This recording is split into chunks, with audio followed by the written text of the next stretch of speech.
Hello guys, कैसे हैं आप सब। मैं केदारनाथ मिश्रा आपके अपने यूट्यूब चैनल स्टडी गाइडर पर आप सभी भावी शिक्षक एवं शिक्षिकाओं का स्वागत करता हूं। बीटीसी द्वितीय और बीटीसी चतुर्थ सेमेस्टर के रिजल्ट का इंतज़ार कर रहे प्रशिक्षु साथियों को बताना चाहता हूं कि आप लोगों का रिजल्ट 20 मार्च के बाद कभी भी आ सकता है। अगर बहुत डिले हुआ तो भी मार्च लास्ट तक आप लोगों का रिजल्ट आ जाएगा। आप लोग रिजल्ट के चक्कर में आगे की पढ़ाई को डिस्टर्ब ना करें। बात करें तृतीय सेमेस्टर के प्रशिक्षु साथियों की, तो आप लोग बीटीसी रिजल्ट जो बीटीसी द्वितीय सेमेस्टर की परीक्षा हुई है उसके रिजल्ट के चक्कर में ना रहें और अपनी आगे की पढ़ाई को जारी रखें, क्योंकि अगर तीसरे सेमेस्टर में बैक आ जाता है तो फिर आप लोगों का पूरा पूरा एक सत्र जो है वो बर्बाद जाता है। क्योंकि जो इस समय फर्स्ट सेमेस्टर में है, जब वो बच्चे तृतीय सेमेस्टर में जाएंगे तभी उनके साथ आप लोगों की परीक्षा होगी। ये नहीं कि आप लोग अगर तीसरे सेमेस्टर में बैक आ गए या किसी भी सेमेस्टर में तो 2-3 महीने बाद उसकी परीक्षा करवा लीजिए। ये परीक्षा सेमेस्टर से सेमेस्टर होती है। अगर आप लोग तृतीय सेमेस्टर में बैक आ गए तो जो बैच आपसे पीछे है वो बैच वाले बच्चे अगर तीसरे सेमेस्टर में जाएंगे तभी आप लोगों की परीक्षा होगी। तो इसलिए अपनी पढ़ाई को जारी रखें और रिजल्ट अब आपके हाथ में नहीं है। रिजल्ट के चक्कर में मत पड़िए और अपनी पढ़ाई को जारी रखें। रिजल्ट की भी कुछ प्रक्रियाएं होती है।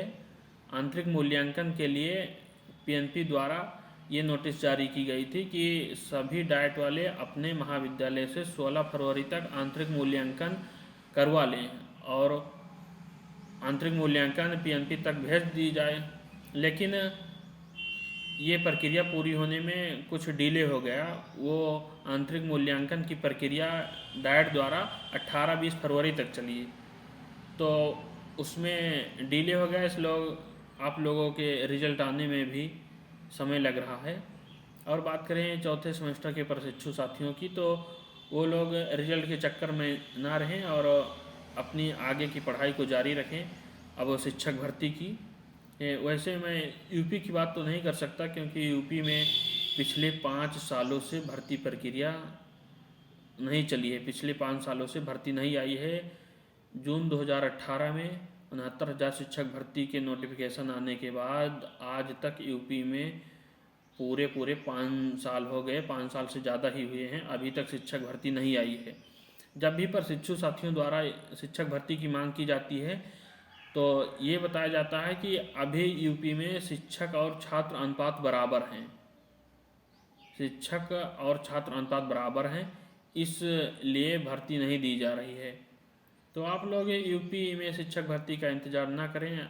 अगर आप में योग्यता है तो आप यूपी नहीं, यूपी के बाहर भी शिक्षक बन सकते हैं। जैसा कि आप लोग जानते हैं कि बीपीएससी 3.0 शिक्षक भर्ती बिहार में चल रही है।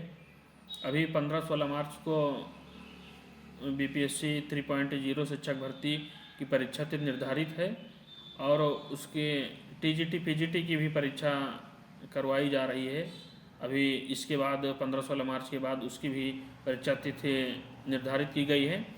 तो आप लोग यूपी के चक्कर में ना रहें। चौथे सेमेस्टर वाले प्रशिक्षु साथी से बताना चाहता हूँ कि आप लोग अपनी पढ़ाई को जारी रखें और बिहार में फिर अगस्त में बीपीएससी 4.0 की शिक्षक भर्ती प्रस्तावित है। उसके बाद दिल्ली में भी दिल्ली प्राइमरी की भर्ती आने वाली है। तो आप लोग अपनी पढ़ाई को जारी रखें और यूपी के चक्कर में ना रहें।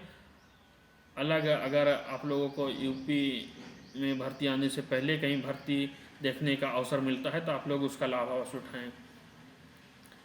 यही मेरी आप लोगों को सलाह थी।